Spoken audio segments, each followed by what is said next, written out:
T'es prêt? Hop. On rentre dans le temple. Hein. Je passe devant. La maison natale de Max Jacob sur les quais de Quimper a été achetée en 2007 par Éric Perrennoux. 7 ans de travaux pour conserver tout ce qui pouvait être sauvé, c'est-à-dire pas grand-chose. Abandonnés pendant un demi-siècle, les lieux avaient été pillés par les Allemands après la déportation de la famille dans les camps. Ah, c'était en ruine. Hein. Voilà, ouais. La partie arrière, beaucoup plus, parce que c'était occupé par Hitchcock. Hein. Je me dis, voilà, c'était des centaines de... C'était une volière. Les pianos, c'est bien là qui c'était. Il y a des gens qui m'avaient dit, vous faites visiter un appartement, il n'y a pas de mobilier. Je lui ai dit, écoutez, pour les réclamations, adressez-vous au Troisième Reich.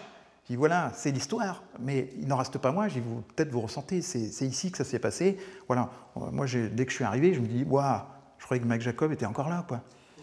75 ans après la mort de l'écrivain, parti à Paris très jeune puis installé à Saint-Benoît-sur-Loire, le fonds Max Jacob, confié à Bruno Fourne, est revenu dans la maison.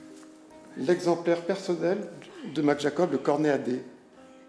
La maison paternelle est là, les marronniers sont collés à la fenêtre, la préfecture est collée aux marronniers, le mont Frugy est collé à la préfecture, les cimes seules... Il est né à côté, oui, mais il a grandi ici. Sa plus grande expérience humaine, ça a été dans la partie restaurant où se trouvaient les tailleurs qui l'ont initié aux légendes bretonnes, aux contes. Je pense qu'il a tout appris au rez-de-chaussée. En 1860, au fond de cette cour, le grand-père de Max Jacob, juif originaire de Prusse, ouvre un atelier de tailleur. L'activité se poursuit avec son père, brodeur. On imagine le bruit des machines et les va-et-vient des employés. L'ancien atelier transformé en restaurant et l'appartement ont reçu l'an dernier le label Maison des Illustres, décerné par le ministère de la Culture. C'est le devoir premier d'ouvrir, voilà, d'accueillir les gens et puis de leur expliquer qui a vécu avant, etc.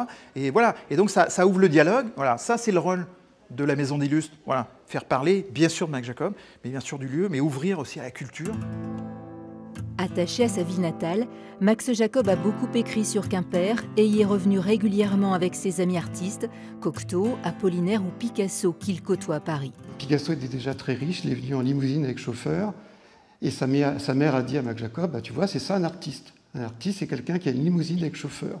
Il est venu avec Charles Trenet, Charles Trenet qui était au sommet de sa gloire. Et ce qu'on ne sait pas, c'est qu'une des plus belles chansons de Charles Trenet, c'est longtemps, longtemps, longtemps après que les poètes ont disparu. C'est une chanson en hommage à Max Jacob. Après que les poètes ont disparu. Trenet célèbre la mémoire de son ami mort en 1944 au camp de Drancy. 2 ans auparavant, Max Jacob, juif converti au catholicisme, fait son dernier voyage à Quimper. Jean Tuzet, son filleul, se souvient de son ultime balade le long de l'Audet, entre son père et le poète qui porte l'étoile jaune. J'ai admiré à cette occasion le courage de mon père qui, devant l'occupant, qui passait à droite, à gauche, des soldats allemands, mon père, ouvertement, publiquement, soutenait son ami qui était juif. Alors, il est parti vers son sort et on ne l'a jamais plus revu. J'ai retrouvé Quimper. Des fragments d'histoire ressurgis grâce à la réhabilitation de la maison Max Jacob. Conférences, expositions, lectures, le lieu perpétue la mémoire de l'un des plus grands ambassadeurs de la ville de Quimper.